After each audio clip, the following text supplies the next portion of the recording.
ഞങ്ങളിപ്പോൾ അറബിക്കടലിൽ ഇങ്ങനെ വല വീശിക്കൊണ്ടിരിക്കുകയാണ്, എന്തെങ്കിലും ഒരംശം കിട്ടുമോന്ന്. ഇതുവരെ ഒന്നും കുടുങ്ങിയിട്ടില്ല. അത് മാത്രമല്ല, ഈ ആരോഗ്യവകുപ്പുമായി ബന്ധപ്പെട്ടുകൊണ്ട് വീണയെ ഇതുപോലെ അപമാനിച്ച ഒരു രാഷ്ട്രീയ നേതാവ് ഉണ്ടായിരുന്നില്ല, മുരളി അല്ലാതെ. ഇപ്പം മുരളി പറയുന്നത് എന്താ? പ്രതിപക്ഷത്തിരിക്കുന്ന സമയത്ത് ഞങ്ങൾ പലതും പറഞ്ഞിട്ടുണ്ടാവും, അത് ഇപ്പോൾ ഈ കസേരക്ക് ബാധകമല്ല എന്നാണ്. എന്ന് പറഞ്ഞാൽ പ്രതിപക്ഷത്തിരുന്ന് ജനങ്ങളോട് ഞങ്ങൾ പറഞ്ഞത് പച്ച നുണയായിരുന്നു എന്ന് സമ്മതിക്കലാണ്.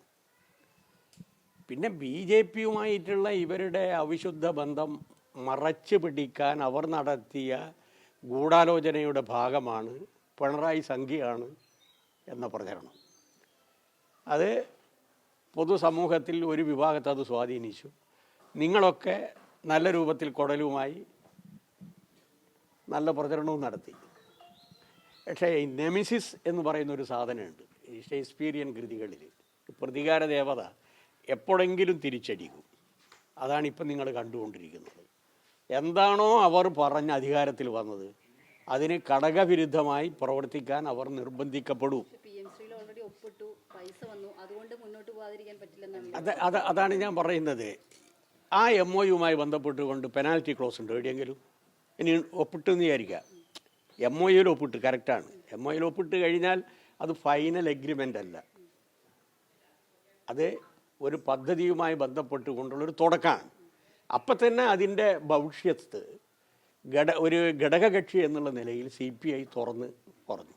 അപ്പം തന്നെ ഞങ്ങളത് നിർത്തിവെച്ച് തുടർ നടപടിക്ക് ആഗ്രഹിക്കുന്നില്ല എന്നും പറഞ്ഞുകൊണ്ട് കത്ത് കൊടുത്തു കഴിഞ്ഞു. ഇനി അത് നടപ്പിലാക്കുന്നതുമായി ബന്ധപ്പെട്ടുകൊണ്ട് ഏതെങ്കിലും രൂപത്തിൽ എന്തെങ്കിലും സാധ്യതകളുണ്ടോ എന്നതിനെ സംബന്ധിച്ച് പരിശോധിക്കാൻ ഒരു 7 അംഗ കമ്മിറ്റിയെ ഞങ്ങൾ വെച്ചു. അതുവരെ ഇത് മരവിപ്പിച്ചതാണ്. ഇവർക്കാണെങ്കിൽ ഇനി യാതൊരു പ്രശ്നവുമില്ലല്ലോ, അത് ഞങ്ങൾ അംഗീകരിക്കുന്നില്ല എന്ന് പറഞ്ഞാൽ ഇവരെ തൂക്കിക്കൊല്ലോ.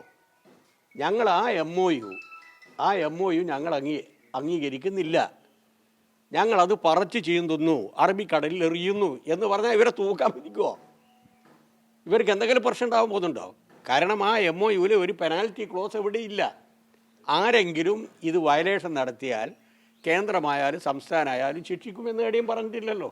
പദ്ധതിയുമായി മുന്നോട്ട് പോകുന്നതിനുള്ള സഹായം കിട്ടില്ല എന്നല്ലേ പറയുന്നുള്ളൂ. അത് വേണ്ടെന്ന് വെച്ചതല്ലേ ഇവർ. ശിവൻകുട്ടിയാണെങ്കിൽ അർത്ഥശങ്കക്കിടയില്ലാത്ത വിധം പറഞ്ഞു, 10 പൈസ ഞാൻ അതിൻ്റെ ഭാഗമായിട്ട് വാങ്ങിയിട്ടില്ല. സാധാരണ നിലയിൽ സർവശിക്ഷ കേരളയുമായി ബന്ധപ്പെട്ടുകൊണ്ട് അരിയേഴ്സ് കിട്ടാനുണ്ടായിരുന്നു, അത് വാങ്ങി.